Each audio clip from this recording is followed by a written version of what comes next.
Hello welcome to keep TV. నేను మీ anchor Fatima. ప్రకృతి విలయానికి వైనాడ్ జిల్లా వరదల్లో కొట్టుకుపోయింది. దాదాపు 369 మందికి పైగా చనిపోయారు. ఇంకా 200 మంది ఆచూకీ కోసం వెతుకుతూనే ఉన్నారు. ఏ గ్రామంలో చూసినా వరదల్లో శవాలు కనిపిస్తూనే ఉన్నాయి. ఆర్మీ జవాన్ల రెస్క్యూ ఆపరేషన్లు ఏ ఇంట్లో చూసినా బురదల్లో మునిగి చనిపోయిన వాళ్లే కనిపిస్తున్నారంటే ఎంత దయనీయంగా మారిందో మనం అర్థం చేసుకోవచ్చు. ఇంత పెద్ద ప్రళయం రావడంతో దేశవ్యాప్తంగా ఆందోళన మొదలైంది. అయితే ఇంత పెద్ద ప్రళయం రావడానికి ఓ ఏనుగు పెట్టిన శాపమే కారణం చాలా మంది సోషల్ మీడియాలో పోస్టులు పెడుతున్నారు. సరిగ్గా 4 ఏళ్ల క్రితం ఇదే కేరళలోని నీలంపూర్ అడవుల నుంచి 15 ఏళ్ల వయసున్న ఓ ఆడ ఏనుగు ఆహారం వెతుక్కుంటూ మలప్పురంలోని ఓ గ్రామం వద్దకు వచ్చింది. అయితే ఆ ఏనుగుకు మందుగుండు అమర్చిన పైనాపిల్ ను పెట్టారు గుర్తు తెలియని వ్యక్తులు. ఏనుగు పైనాపిల్ ను కొరకగానే అది పేలిపోయింది. నోట్లో పేలుడు సంభవించడంతో మాటలు రాని ఆ మూగజీవి విలవిలలాడిపోయింది.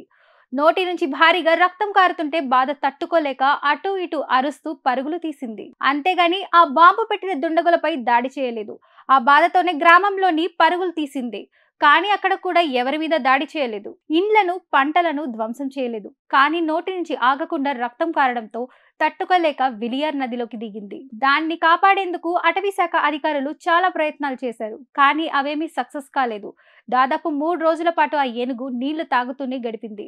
4వ రోజు చనిపోయింది. ఆ ఏనుగు ఘటన అప్పట్లో దేశవ్యాప్తంగా తీవ్ర విమర్శలకు దారితీసింది. జంతు ప్రేమికులే కాదు, సామాన్య మనుషులు కూడా దాన్ని తీవ్రంగా ఖండించారు.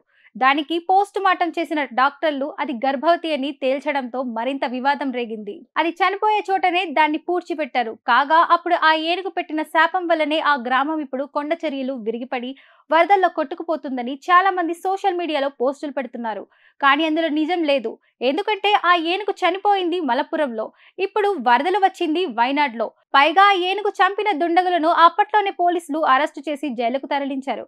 కాబట్టి ఇప్పుడు ప్రకృతి విలయానికి 4 ఏళ్ల క్రితం ఏనుగు ఘటనలో ముడిపెట్టడం సరికాదని చెప్తున్నారు. ఇప్పుడు ఆపరేషన్ లేకుండానే మోకాళ్లకు ప్లాస్మా ట్రీట్మెంట్, మీ ఆర్థోపెడిక్ సమస్యలన్నిటికీ రోబోటిక్ టెక్నాలజీ ద్వారా తక్కువ ఖర్చుతో శాశ్వత పరిష్కారం, ఫ్రీ కన్సల్టేషన్, ప్రతి ట్రీట్మెంట్ పై 20% డిస్కౌంట్. ఈ ఆఫర్ కొద్ది రోజులు మాత్రమే, త్వరపడండి. V9 hospitals 9281465842.